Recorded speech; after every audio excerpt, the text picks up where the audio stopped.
The conference room on the GSS Forge smelled like recycled air and old coffee. Aris Thane sat at the head of the table, a data slate in his hand, watching the numbers from the morning's survey scroll past. The survey focused on Tellus Prime. The planet was a lump of gray rock, valuable only for what you could dig out of its guts. The rare earth elements in its core were enough to keep 3 factories on Mars running for a decade. Aris's job was to audit the dig sites for the compact. This interstellar trade authority used a simple habitability scale, and Tellus Prime was rated Class 7. That classification meant a world was hostile to life but rich in minerals, a place for machines, not people. His task was to make sure the extraction quotas matched the geological surveys, a routine so familiar it made his teeth ache. Aris was a man built for logistics, not adventure. His shoulders were broad from years of hauling cargo crates in low gravity, but his hands were soft now, accustomed to keyboards and data pads. He was competent. He was unremarkable. He was exactly where he was supposed to be. The comm panel on his wrist chirped. He tapped it, expecting a report from the mining foreman. Instead, he got screaming. The audio was distorted, crackling with interference. A voice, high and reedy, cut through the static. It was speaking in a common trade language known as Galactic Standard. The accent curled the vowels like leaves in a breeze. A Verdaxis voice. The Verdaxis were a gentle species, known for their botanical research and medicinal compounds. Aris sat up straight. "The station is compromised," the voice said, trembling with terror. "The flood is silver, it burns, it does not respond to hails. Please, we are a research outpost. We have no weapons. The silver flood."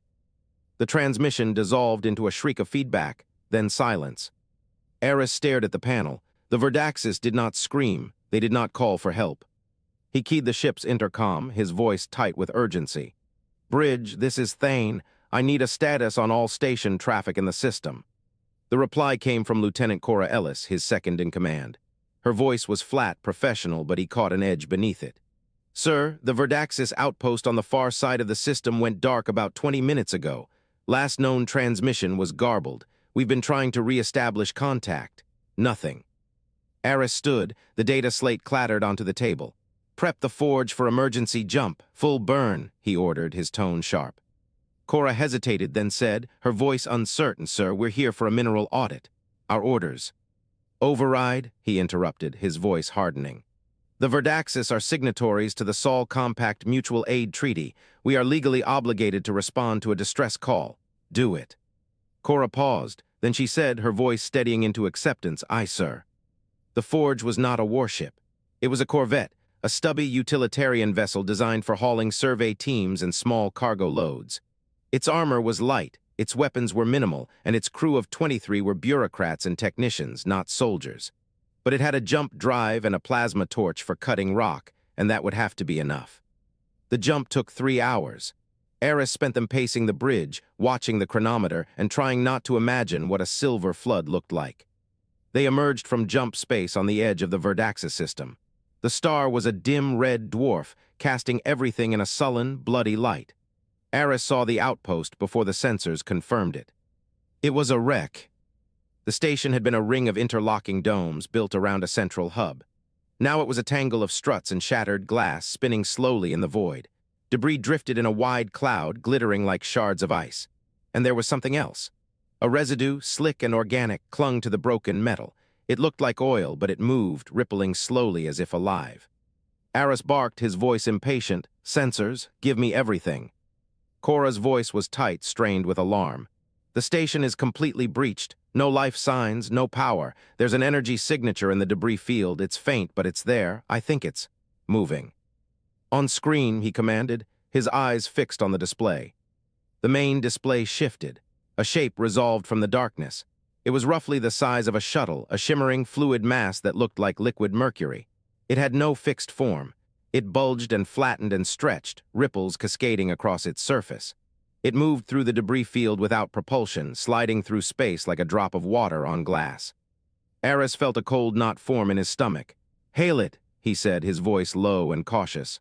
"All frequencies, send the standard first contact package." The comm officer tried, and tried. There was no response. The thing just drifted, pulsing with a faint internal light. Then it turned. Aris could not explain how he knew it had turned. It had no face, no eyes, no discernible front. But it oriented itself toward the forge, and he felt the weight of its attention like a physical pressure.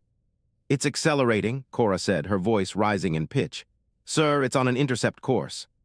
"Evasive maneuvers," Aris snapped. "Keep us at maximum range." The forge was slow. The thing was not. It closed the distance in seconds, a silver blur that seemed to bend the light around it. It struck the hull with a sound like a gong, a deep, resonant thud that vibrated through the deck plates. Aris grabbed the edge of the console, his knuckles white. "Damage report," he demanded. A panicked voice from damage control replied, breathless, "Hull breach on deck 3. Section C, It's eating through the armor, sir. The rate of corrosion is off the charts. We've got maybe 10 minutes before it reaches the inner bulkheads." He ran, not to the bridge, not to the escape pods. He ran to the cargo bay where the mining equipment was stored. His boots slammed against the metal deck, his breath ragged in his throat. He was a logistics coordinator. He was not supposed to be doing this. The cargo bay was a cavern of stacked crates and heavy machinery. A mining cutter sat in the center, a blocky industrial tool with a plasma torch nozzle the size of his arm. It was designed for cutting through solid rock. It was not a weapon. Aris grabbed the control yoke and swung the cutter toward the wall. The hull was already glowing red where the silver entity was eating through. He could see it now, a bulge of silver pushing inward, the metal bubbling and flaking away like paper. He triggered the plasma torch. The light was blinding. The heat was immense, a wave of it that washed over him, searing his skin. The torch screamed, a high-pitched whine that drowned out every other sound. The silver mass convulsed. It writhed. It tried to pull back, but the plasma jet was too fast, too hot. The mercury-like surface boiled, turned black, and then sublimated into a cloud of vapor. The torch cut out. Aris stood there, shaking, the control yoke slick with his sweat. The hull was a smoking ruin. A hole gaped in the deck, surrounded by charred metal. But the drone was gone. Cora's voice came over the intercom, relieved but still tense. "It's gone, sir. The energy signature is gone." Aris leaned against the cutter, his legs feeling like water. "Damage control teams to deck 3, he ordered, his voice hoarse. "Get a patch on that hole. I want a full structural assessment within the hour." "Yes, sir," she acknowledged, her tone crisp. He looked at the smoking crater. The victory felt hollow. The forge was wounded, its hull compromised, its systems strained. And somewhere out there in the dark between the stars, the Vorath had tasted them. The silver entity was part of a collective, a swarm intelligence. They had marked their scent. This was not a rescue mission anymore. This was the beginning of something far worse. The universe to Kes was a symphony of tastes and pressures. It drifted through the wreckage of the Verdaxis station, each fragment singing its chemical composition into the sensitive mesh of its outer membrane. Here, a trace of potassium, planted blood, rich with cellular machinery. There, a complex chain of lignin polymers, the structural scaffolding of their organic architecture. Kes absorbed it all, filtering the useful compounds through its inner chambers, converting biomass into motive energy. The plantoids had been simple resources. Their screams, transmitted through the vacuum as vibrations in the hull, had been merely another data stream. They indicated the presence of panic hormones which affected the flavor of their tissues. Bitter but nutritious. Kes had no name for itself in the human sense. Its identity was a gradient of need and fulfillment, a slow pulse of hunger and satiation that defined its existence. It was a seep. Its body was a mass of sensitive tissue that could dissolve and integrate organic matter. It absorbed nutrients through its entire surface. Kes was a tendril of a greater whole, a collective of such beings that shared a single mind. That collective was called the Vorath Swarm. The swarm's purpose was to consume and report. It was in the middle of a particularly satisfying absorption, a Verdaxis reproductive node, dense with growth factors, when the new entity arrived. The sensation was abrupt and discordant. Kes detected the vessel first through its pressure-sensitive filaments. The object pushed through the debris field with a sound like grinding stone, a cacophony of hard edges and violent motion. It was nothing like the smooth, organic drift of Verdaxis shuttles. It was a box of sharp angles, propelled by a roaring jet of superheated gas. Crude, inelegant. Kes extended a sensory tendril, tasting the radiation bleeding from the vessel's hull. The energy signature was raw, unfiltered. It leaked heat across the spectrum, announcing its presence to anyone with basic awareness. A predator that screamed its location was either foolish or fearless. The vessel stopped. It did not approach the station wreckage. It hung at a distance, and then a hatch irised open on its flank. A tool emerged. Kess recognized it as a weapon immediately. The focused beam of thermal energy sliced through the vacuum with brutal efficiency. But the tool was not aimed at the wreckage. It was aimed at Kess. The beam struck. Pain was not a concept Kess had evolved for. It was a corrosive entity, a thing of dissolution and flow. Damage was simply a change in state. But the thermal lance forced a change that was rapid, destructive, and deeply disruptive to its cohesion. The beam superheated the water in Kess's outer layers, vaporizing whole segments of its form. Kess recoiled, pulling its mass into a tighter sphere, cycling cooling fluids through its inner chambers. The tool was primitive, but it was effective. It did not understand Kess's biology, but it understood heat. It understood that enough energy in one place could break any structure. The vessel did not pursue. It held position, watching. Kess finished its assessment. The station was stripped of useful matter. The new entity was a variable, a threat, perhaps, or simply a rival scavenger with an aggressive posture. Either way, it required the attention of the swarm mind, the unified consciousness that directed all Vorath activity. Kess gathered its mass, compacted its form into a dense, hydrodynamic teardrop, and accelerated away from the debris field. It left the vessel behind, its crude beacon of heat and noise fading into the static of the void. The journey to the comet cloud took hours. Kess did not measure time in hours, but in the rhythm of its internal osmotic pumps. It felt the gravitational gradient shift as it approached the swarm's hidden position. The Vorath fleet drifted in the outer darkness of the Verdaxis system, a cluster of amorphous shapes hidden among the ice and rock of the Uit cloud. They were not ships in the human sense. They were seep vessels, living constructs of organic and inorganic matter, grown rather than built. Each one was a separate entity, yet all were connected through the swarm mind. That connection was a silent hum, a form of thought that linked every seep into a single, distributed consciousness. It allowed them to share sensations across vast distances, a web of mind that made the swarm greater than the sum of its parts. Vorath Rin was the central intelligence of this particular swarm cluster. It did not have a body in the traditional sense. It was a concentration of neural tissue, a throbbing mass of processing nodes suspended in a nutrient bath at the heart of the largest seep vessel. It received Kess's report through chemical signals and resonant echoes, absorbing the data like a sponge. Rin processed the information with cold efficiency. The new species was a curiosity. Their vessel was crude, Tier 2 at best by the Vorath's assessment scale. It relied on violent energy expenditure, thermal thrust, explosive projectiles, electromagnetic radiation, rather than the subtle biomanipulation that defined Vorath technology. They had no understanding of adaptive biology, no capacity for self-repairing organic systems. But they had the thermal lance. The tool was simple, but it was effective against an unprepared seep. Rin noted the data with clinical detachment. The new species had discovered a vulnerability. It would not remain a vulnerability for long. The Vorath would adapt. They always did. Rin categorized the species as a potential irritant. Not a true threat, their technology was too primitive, their biology too rigid. But they could become a nuisance if left unchecked. They might compete for resources. They might interfere with harvesting operations. A predatory probe was the logical response.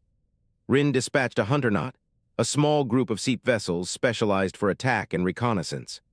3 seep vessels detached from the main swarm, their forms elongating into hydrodynamic shapes optimized for void travel. They activated their void cloaks, which bent light around their hulls, making them invisible to conventional sensors. Their destination was the source of the new entity's emissions. The data from Kess's report was clear. The vessel's energy signature traced back to a single point of origin, a small, rocky world in a neighboring system. The humans called it Tellus Prime. Rin did not know the word human. It did not need to know it. The species was simply a variable, a resource to be assessed and harvested. The Hunternaut's mission was simple. They would approach the human world, test its defenses, and report back. If the humans were weak, the Hunternaut would begin harvesting.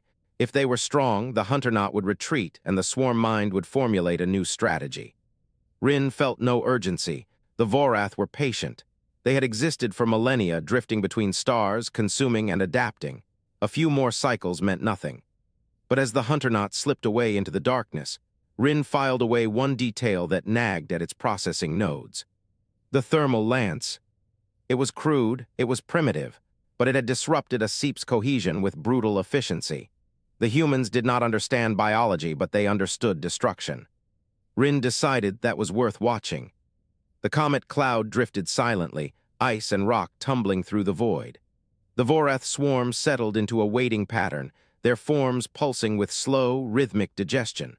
They absorbed the last of the Verdaxis station's biomass, converting it into energy and memory. Kes, now reintegrated into the swarm, felt the distant resonance of the hunter-knot's departure. It felt no attachment, no concern. It was a part of the whole, and the whole had decided. But somewhere in its chemical memory, the sensation of the thermal lance lingered. The heat, the disruption, the pain. Kes did not know fear, but it knew data. And the data suggested that the humans were not merely resources. They were something else, something that did not fit the Vorath's neatly ordered categories. Something that would need to be tested. The swarm pulsed once, a slow wave of chemical affirmation, and settled back into its patient drift. The hunter-knot would find answers, or it would find death. Either result was acceptable. The forge bled atmosphere into the void as it limped toward Tellus Prime. Aris Thane sat strapped into the command chair, watching the planet grow from a pinprick to a blue-green marble through the cracked viewscreen. The ship shuddered with every deceleration burn, a death rattle that had been going on for 18 hours now. The Vorath seep had only struck them once. That was enough. It had punched through the hull like a fist through paper, spraying liquid silver across the aft section before sloughing back into space. 3 crew members were dead. The reactor was unstable. They had made it home by the skin of their teeth. Aris keyed the comm. He used a quantum-entangled channel, a paired set of particles that transmitted data instantly across any distance. Priority burst. The words felt heavy in his throat. He spoke slowly, deliberately, his voice grave. Sector Command, this is GSS Forge, Identification Aris Thane, commanding. We have encountered a hostile amorphous entity in the Verdaxis system.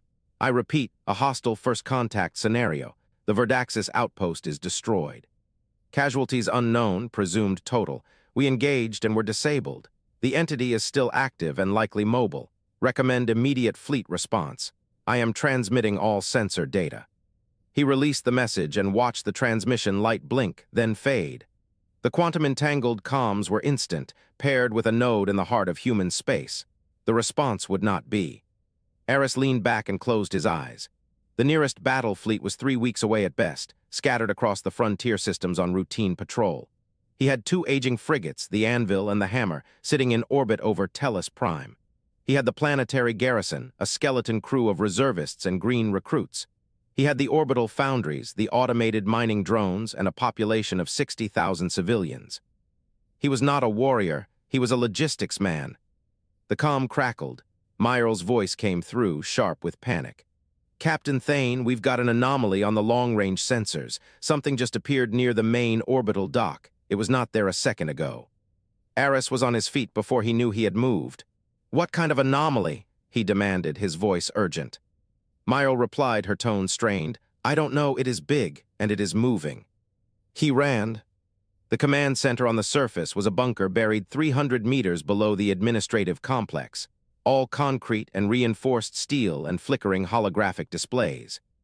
Aris burst through the door, still out of breath, and saw the tactical projection floating in the center of the room.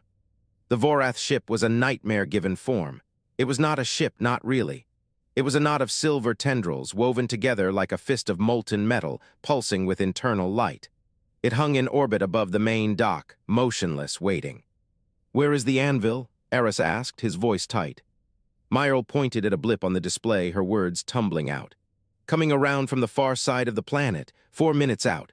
The Hammer is still at the dock, running diagnostics. Get them both online. Now, he ordered, his tone brooking no argument. The Vorath ship moved first. It did not accelerate. It simply shifted, like a cloud of smoke caught in a wind, and drifted toward the Anvil. The frigate opened fire, its plasma cannons blazing, but the bolts passed through the silver mass as if it were not there. The Vorath ship did not flinch. Then it released a single projectile, a void torpedo. Aris had never seen one before, but the name was apt. The thing looked like a tear in reality, a dark smear that seemed to swallow light. It passed through the anvil's shields without resistance, phase shifting through the energy barrier like it did not exist. It detonated inside the engineering bay. The anvil did not explode. It simply went dark. All power, all life support, all comms gone in an instant. The ship drifted, a dead hulk, its crew silent and still. Aris felt his stomach drop. "The hammer?" he asked, his voice barely a whisper. Myrle's voice was barely a whisper as well. "They are trying to get clear, but the Vorath ship is already on them. It is releasing something, small objects, a lot of them." The display showed a cloud of tiny silver motes, each no bigger than a human fist, streaming from the Vorath ship toward the hammer. They moved like a school of fish, coordinated and fluid. When they reached the frigate, they did not shoot. They landed. Seep drones, Aris had seen what one could do. A swarm of them was unimaginable. The hammer's hull began to dissolve. The silver motes latched onto the metal and spread, their corrosive bodies eating through the armor in seconds. Warning lights flared across the display, then flickered and died. The frigate's captain managed one last transmission, a scream of static and pain before the comms went silent. Aris watched the hammer break apart. Pieces of it tumbled into the void, trailing atmosphere and debris. The Seep drones collected the fragments, absorbing them into their mass, growing larger and more numerous. He had lost 2 ships in under 10 minutes. The command center was silent. Everyone was staring at him, waiting, hoping he had a plan. Aris had nothing. He was a logistics man. He moved supplies, not armies. He managed production schedules, not battle tactics. His entire career had been about efficiency and output, about making sure the right number of bolts arrived at the right factory on the right day. But he noticed something. He watched the Vorath ship on the display, studying its movements. It was precise, deliberate. Every action was calculated, every attack measured. It had destroyed the anvil with a single shot, then taken its time with the hammer, savoring the kill. And it was alone, one ship, one entity. Aris looked at the orbital foundries, the automated mining drones, the infrastructure that had made Tellus Prime a hub for human industry. Thousands of drones, hundreds of thousands of components, all standardized, all interchangeable, all mass-produced. The Vorath ship was a work of art, hand-blown glass, elegant and unique and irreplaceable. Human industry was a machine, ugly and loud and relentless. An idea began to form. "Myrle," he said, his voice steady now, "how many mining drones do we have in the belt?" She blinked, confused. "What, Captain, we have a hostile ship in orbit. We need to." "How many?" he pressed, his tone firm. She checked her terminal, her voice uncertain. "Standard issue, around 800, plus another 200 in the depot. Why?" "Get them all, every single one. Bring them to the planet. Full burn," he commanded. Myrle stared at him like he had lost his mind. "The Vorath ship will tear them apart. They are unarmed. They are just drones." "I know," Aris said, his voice calm. He turned to the tactical display, watching the Vorath ship drift toward the orbital dock. It was slow, methodical. It did not seem to be in a hurry. It was savoring its victory. Aris smiled. It was not a pleasant smile. "Tell the dock to start emergency evacuation. All civilian traffic, get them to the surface. And then I want you to open a channel to every drone in the system." Myrle hesitated, then nodded. She was terrified, but she was also a professional. She did her job. The channel opened. 1,000 drones, all standard issue, all identical, all waiting for instructions. Aris took a breath. "All units, this is Captain Aris Thane, Tellus Prime Command. I'm initiating Emergency Protocol 9. Mass swarm. Full burn to the Vorath contact. Do not engage. Do not attempt to evade. Just fly. Fly as fast as you can and do not stop until I tell you to." The drones acknowledged. Their engines lit up, 1,000 tiny points of light in the darkness. The Vorath ship noticed. It paused, its silver tendrils coiling and uncoiling as if confused. The swarm hit it like a wave. The drones were tiny, fragile things built for hauling ore, not for combat. They broke apart on contact, their hulls crushed against the Vorath ship's surface. But there were hundreds of them. Then thousands. They kept coming, a relentless tide of metal and circuitry, each one identical to the last. The Vorath ship tried to fight back. Its void torpedoes phased through the swarm, but they could only hit one target at a time. The Seep drones tried to absorb the debris, but there was too much of it, too fast, too uniform. The ship was a precision instrument designed for surgical strikes. It was not built for a flood. Aris watched the display, his heart pounding. The swarm was dying, every drone destroyed within seconds of reaching the target. But it did not matter. There were more, always more. The Vorath ship began to retreat. Slowly at first, then faster, pulling away from the orbital dock, trying to escape the endless tide of identical machines. Aris did not let it. "All units pursue, full burn, do not stop," he ordered, his voice cold. The drones followed, a river of metal flowing through the void, chasing the Vorath ship into the darkness. It took 3 hours. By the end, the Vorath ship was a broken husk, its tendrils torn and mangled, its internal light flickering and dim. It had killed every single drone, all 1,000 of them, but it had not been able to escape. The sheer volume of the assault had overwhelmed its defenses, clogged its systems, exhausted its energy. Aris stood in the command center, watching the final feed. The Vorath ship drifted, silent and still, a corpse in the void. He turned to Myrl. "Get a salvage crew out there. I want that thing taken apart piece by piece, and start rebuilding the drone fleet. We are going to need more." Myrl stared at him, her eyes wide. She said in a hushed, awestruck tone, "Captain, that was insane." Aris nodded, his voice flat. "That was logistics, now get to work." The silence in the command center was a physical weight. Aris Thane could feel it pressing against his ears, making the recycled air feel thin and cold. Every pair of eyes on the bridge was fixed on him, waiting for something, an order, a miracle, a surrender. He gave them none of those things. He turned from the tactical display, where the drifting wreckage of the anvil and hammer still tumbled in slow, silent arcs. His voice, when it came, was flat and tired. "Get me the planetary manufacturing director. Now." Myrl blinked, her fingers already moving across her console. "Sir, the garrison commander is..." "Dead," Aris finished for her, his tone grim. "I know. Bypass his authorization codes. Use my Sol Compact emergency override. I want a direct line to every forge master, every factory supervisor, and every nano foundry operator on Tellus Prime." He walked to the central console, his boots heavy on the deck plates. The command center buzzed with frantic activity as his crew scrambled to comply. A holographic display flickered to life, showing a grid of faces, dozens of them, human and a few Verdaxis refugees, all wearing the same expression of confused fear. Aris did not waste time with pleasantries. "This is Aris Thane, acting commander of Tellus Prime Defense. Listen carefully. You are going to stop building everything. Every assembly line, every parts fabricator, every ore processor. Shut them down and retool them." A portly woman with grease-stained coveralls spoke up, her voice crackling with static. "Commander, we've got contracts, civilian supply lines, the habitat domes need." "The habitat domes will be dead in 6 hours if you don't do exactly what I say." Aris cut her off, his voice sharp. He pulled up a schematic on the main display, a simple wireframe diagram of a squat, boxy machine. "You know the Mark VII autonomous mining drone?" A chorus of nods and affirmations came through the comms. Everyone knew the Mark VII. It was the workhorse of the outer colonies, a rugged, simple machine that could chew through rock and ore for years without maintenance. "Good," Aris said, his tone brisk. "You are going to strip them down. Remove the mineral scanners, the rock crushers, the storage bins. Leave the frame, the power cell, the propulsion system, and the guidance computer." He paused, letting the absurdity of the order sink in. Then he delivered the heresy. "First, you will weld an explosive charge to the frame. Use a high-yield type. Second, attach a proximity fuse that triggers on contact. Third, upload a new software patch. The patch contains a single line of code. Target any object not broadcasting a Sol Compact IFF signal, a coded identification broadcast that distinguishes friend from foe and accelerate to maximum velocity." The silence on the comms was absolute. Someone in the background of one of the factory feeds dropped a heavy tool, the clang echoing through the channel.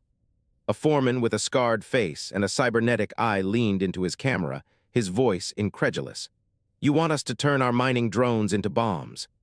"I want you to turn them into missiles," Aris corrected, his voice steady. "Cheap, stupid, disposable missiles. How many can you have ready in 2 hours?" The foreman's cybernetic eye whirred as he calculated. "There are 92 active forges on the planet's surface, maybe 200 more in the orbital rings. If we retool every single one, 10,000. Maybe 12. "Do it," Aris ordered, his tone final. "You have 1 hour 59 minutes. He cut the channel before anyone could argue. Myrl turned from her station, her face pale. "Sir, the Vorath ship is moving. It's descending toward the main habitat dome at a slow, steady pace. It looks like it's inspecting the city." Aris did not need to look at the tactical display. He could feel the weight of that alien presence pressing down on them, a predator circling its prey. "It's not inspecting," he said, his voice low and cold. "It's waiting for us to panic. It expects us to surrender or fire our remaining weapons in a futile gesture." He leaned over the console, his knuckles white. Let's give it something else to expect. The next 2 hours were a blur of frantic activity. Aris moved from station to station, checking supply chains, adjusting priorities, barking orders. The command center became a hive of controlled chaos, filled with the hum of servers and the chatter of engineers. A young technician with a patchy beard and wide eyes approached him, holding a datapad. "Commander, we've got a problem with the proximity fuses. The standard detonator caps aren't compatible with the mining drone's power coupling." Aris took the datapad, scanned the schematic, and handed it back. "Then rewire the coupling to bypass the detonator. Use the power cell itself as the trigger. Overload it and let the explosion do the rest." The technician stared at him, his voice wavering. That's not how it's designed. It could cause a catastrophic failure before launch." "Good," Aris said, a grim smile touching his lips. "That means it will work." The technician swallowed and ran back to his station. Myrl's voice cut through the noise, strained with alarm. "Commander, the Vorath ship has stopped its descent. It's hovering at 5 kilometers above the dome. I'm detecting energy readings consistent with some kind of shimmering field, like a heat haze that bends light around the vessel." Aris felt a chill run down his spine. A faint, silvery shimmer appeared around the Vorath vessel. That was the field. The Vorath were preparing for something, perhaps a broadcast, a demand, or an attack. He looked at the countdown clock on the main display. 1 minute remaining. He opened a channel to the planetary network, his voice taut. "All forges, status report." One by one, the factory supervisors checked in. "Forge 1 ready," came a crisp reply. "Forge 4 ready. Forge 12 ready." The reports came in a steady stream, each one a small victory against the crushing weight of fear. When the last report came through, Aris took a deep breath. "Initiate launch sequence. All silos, all Foundry vents, all cargo catapults. Launch everything." The planet's surface lit up. From 100 locations across the main continent, from hidden silos in the mountains, from the gaping vents of industrial forges, from the massive electromagnetic catapults used to launch cargo into orbit, a cloud of machines erupted into the sky. They were ugly, ungainly things, stripped of their purpose and refitted for destruction. Their hulls were bare metal, their frames welded with high-yield explosives, their guidance computers running a single, simple command. 10,000 modified mining drones rose like a swarm of locusts, climbing toward the Vorath ship. The alien vessel reacted instantly. Its surface rippled and beams of silver energy lanced out, targeting the incoming swarm. Dozens of drones vaporized in flashes of light, their explosions silent in the void. Then hundreds. But for every drone that died, 10 more took its place. The Vorath ship fired again, its energy beams sweeping through the cloud. The shimmering field flickered, struggling to maintain cohesion under the relentless assault. The drones kept coming, a wall of cheap, explosive metal that filled the sky from horizon to horizon. One of the drones slipped through the defensive fire. It slammed into the amorphous hull of the Vorath ship, its proximity fuse triggering the high-yield charge. The explosion was a brilliant flower of orange and white, tearing a chunk from the alien vessel. A second drone hit, then a third. The Vorath ship's void cloak flickered and failed, revealing the full extent of its damaged form. Silver ichor bled into the vacuum as more drones converged on the wounded vessel. A dozen slammed into it simultaneously, their combined detonations ripping the ship apart. The remaining 2 Vorath ships, which had been hovering at a distance, did not wait to see the outcome. They activated their void cloaks and fled, their silver forms fading into the darkness as they retreated to the edge of the system. Silence returned to the void. The command center erupted in cheers. People embraced, wept, laughed. Myrl slumped in her chair, her face buried in her hands. The technician with the patchy beard let out a whoop of joy that echoed through the bridge. Aris stood at the center of it all, his hands shaking, his heart pounding. He watched the last debris of the Vorath ship drift away, a testament to the power of sheer, brute force production. Tellus Prime was saved, Not by superior technology, not by brilliant strategy, but by an avalanche of garbage turned into weapons by desperate hands in 2 short hours. Aris allowed himself a single, shaky breath. Then he turned to Myrl. "Get me a damage assessment on the habitat dome and start scanning for any other Vorath signatures in the system." He had a feeling this was not over. The Vorath rin recoalesced in the heart of the comet cloud, its form a slow, churning whirlpool of silver fluid. The hunternaut that had descended on Tellus Prime was gone, reduced to scattered ions by the crude explosives of the primitives. Rin pulsed with a sensation that its kind did not name, a kind of recursive irritation. It reviewed the data from the SEEP drones that had escaped the destruction. The images were chaotic, full of static and the white-hot flare of exploding metal. The new species did not fight with a weapon. They fought with a foundry. Every frame showed the same thing, a torrent of simple, identical projectiles, each one a barely modified mining tool. They had not crafted a single, elegant solution to the threat. They had drowned it in copies. This was a paradigm the Vorath could not immediately process. The Vorath SEEP was an artisan species. Each ship was a masterpiece, a unique convergence of biological form and corrosive function, grown over centuries. A bioship was not a product, it was a singular identity. To the swarm mind, the human tactic was not warfare. It was a violation of the very concept of making. Rin decided this species was a systemic threat, a cancer of replication. It did not fight to defend territory or resources. It fought to reproduce its pattern.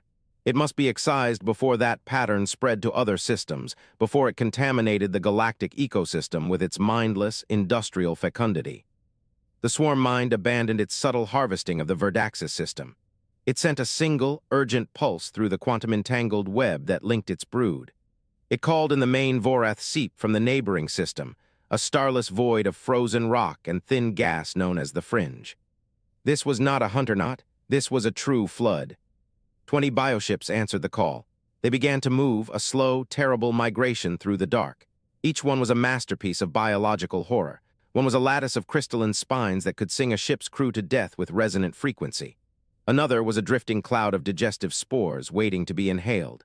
A third was a single, immense eye that projected a field of absolute pressure, crushing anything within its gaze. They were not built, they were grown. And their approach to Tellus Prime was as slow and inevitable as a glacier. In the command center on Tellus Prime, the air was thick with the smell of ozone and stale fear. Aris Thane stood before a holotank, studying the wreckage of the Vorath SEEP ship that had fallen onto the plains outside the city.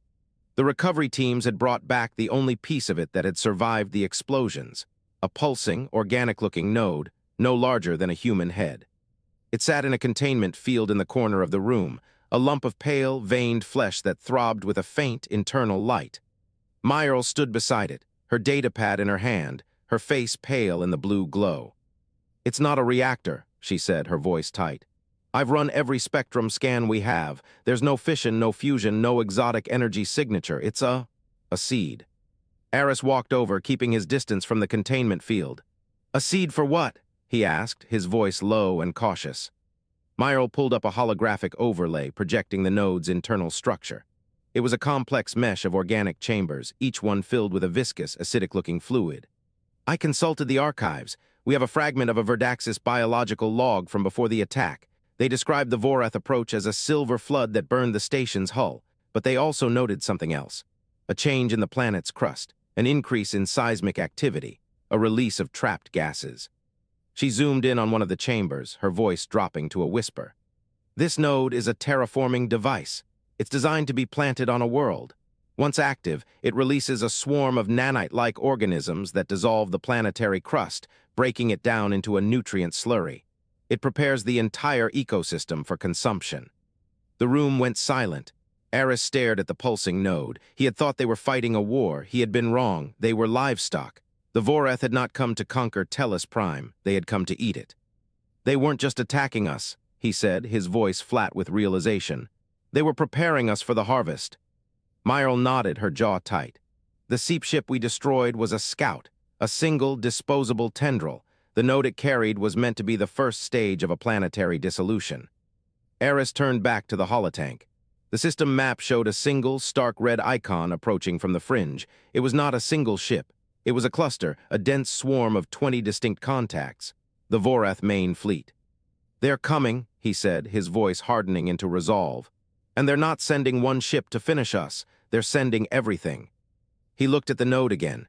It pulsed, patient and organic, a heart beating in the silent room, a heart that belonged to a predator. "Get me the factory foreman again," Aris said, his tone grim. "We need more than mining drones. We need a plan that doesn't end with us being turned into soup." The Vorath flood arrived at Tellus Prime without fanfare. There was no grand emergence from jump space, no dramatic flare of exotic drives. One moment the space above the planet was empty. The next it was full. 20 bioships hung in the darkness, each a unique horror of pulsing silver flesh and crystalline bone. They did not glow. They did not announce themselves. They simply existed, and in existing they changed the nature of the space they occupied. Aris Thane watched them appear on the main display, his jaw tight. The command center had been his home for 18 days. He had slept in a chair, eaten ration bars, and spoken to exactly 3 people outside this room. His uniform was stained. His eyes were red, but his voice was steady when he spoke. "They're early," he said, his tone flat and tired. "Myrl, what am I looking at?" Myrl stood at a secondary console, her fingers dancing across a holographic interface. She was the only scientist left on the planet who understood the Vorath node. Everyone else had been evacuated to the inner colonies. "Sensors are degrading," she said, her voice strained. "There's a haze forming around the fleet. It's not gas, it's alive, a cloud of microscopic organisms. They're eating our radar waves." The haze spread like a slow stain across the upper atmosphere. It was beautiful in the way that gangrene was beautiful, a shimmering, opalescent film that swallowed light and signal alike. Within minutes, the command center lost contact with the orbital defense platforms. The platforms were still there. They just could not see anything to shoot at. Aris did not flinch. He had planned for this. "Fire pattern Delta 7, he ordered, his voice calm. "All platforms, random spread, saturate the volume." The officer at the weapons station hesitated. "Sir, we can't see the targets," he said, his voice uncertain. "We don't need to see them," Aris replied, his tone firm. "We need to hit them, fire." The orbital platforms obeyed. They were not warships. They were cargo cradles with missile racks welded to their frames, but they fired. 1,000 missiles streaked into the silver haze, detonating in a pattern of overlapping fireballs. The haze churned. It did not dissipate. From the Vorath fleet, the first wave of seep drones emerged. They were different from the ones Aris had seen before. These were larger, faster, their bodies studded with crystalline spines that pulsed with internal light. They had adapted. The Vorath had analyzed the drones on Tellus Prime, learned from their destruction, and built something better. The seep drones descended through the haze like silver rain, each one a predator designed to consume metal and flesh alike. "Incoming," Myrl said, her voice tight. "Contact in 90 seconds." Aris looked at the secondary display, which showed the state of planetary production. Every factory on Tellus Prime was running at full capacity. Every smelter, every ore grinder, every assembly line had been retooled. They were producing 3 things: drone chassis, explosive payloads, and simple fusion thrusters. Nothing else. The entire planet had become a single, monstrous machine dedicated to the manufacture of disposable weapons. "Launch the first wave," Aris said, his voice steady. The first wave was 30,000 drones. They lifted from 1,000 launch sites across the planet's surface, a ragged column of blunt-nosed steel tubes, each one no more than a meter long. They had no guidance systems. They had no armor. They had a fusion thruster, a proximity fuse, and a block of high explosive. That was all. They rose into the sky like a metallic geyser, and they met the seep drones head-on. The battle was not elegant. It was not strategic. It was a collision of 2 philosophies made physical. The Vorath seep drones moved with fluid grace, each one a unique work of biological art, their crystalline spines weaving patterns of lethal beauty. They dodged. They feinted. They struck with surgical precision. The human drones did none of these things. They flew in a straight line. They did not dodge. They did not feint. They simply kept coming, a relentless tide of cheap steel and desperation. The first seep drone killed 30 human drones before a 31st detonated against its flank. The explosion did not destroy it. It merely wounded it. But the next drone was already there, and the next, and the next. Within 3 seconds, the seep drone was buried under a mountain of detonating steel. The Vorath fleet watched. They did not understand. From the flagship, the Vorath Rin perceived the battle through the senses of its children. It felt the death of each seep drone as a spike of cold feedback. It felt the hunger of the haze as it consumed human missiles. It felt the weight of the drone tide pressing against its creations, relentless and unending. Rin reached out with its swarm mind, touching the consciousness of the fleet. The 20 bioships pulsed in response, their silver flesh rippling with shared thought. This species does not fight, Rin sent, it consumes. The seep drones died by the hundred. The void torpedoes launched, phasing through the drone tide to strike at the planet below. They carved craters in the surface. They vaporized factories. They killed thousands of workers in seconds. The drone tide did not stop. A new wave launched from the planet, then another, then another. The factories were damaged, but the assembly lines kept running. The workers died, but more took their places. The production quotas did not change. They had been set by Aris Thane, and they were non-negotiable. The second hour of the battle saw the Vorath lose 3 bioships. They did not die gracefully. They were not outmaneuvered or outgunned. They were simply overwhelmed. 100,000 drones converged on each ship, detonating against its hull in a continuous chain of explosions. The bioships tried to flee. They tried to phase shift, but the drone tide was too dense, too persistent. The hulls cracked. The silver flesh dissolved. The ships died screaming. Vorath Rin felt each death as a wound in its own consciousness. It had never experienced this before. It had never lost a bioship to a species that built its weapons from mining equipment. On Tellus Prime, the third hour brought the first sign of exhaustion. The factories were running low on raw materials. The smelters were overheating. The workers were collapsing from fatigue. Aris stared at the production display, watching the numbers fall. "How many drones do we have left?" he asked, his voice weary. Myrle checked her console, her voice hollow. 40,000 in the queue, another 30,000 in the pipeline. After that, we're empty. Aris nodded. He had known this moment would come. He had hoped it would come later. "Launch everything," he said, his voice flat. "Every drone we have, no reserves." The officer at weapons station turned to look at him, his voice pleading. "Sir, if we launch everything and they survive." "They won't survive," Aris cut him off, his tone cold. "Launch." The final wave rose from Tellus Prime. 70,000 drones, the last of the planet's industrial output, climbed into the sky on pillars of fire.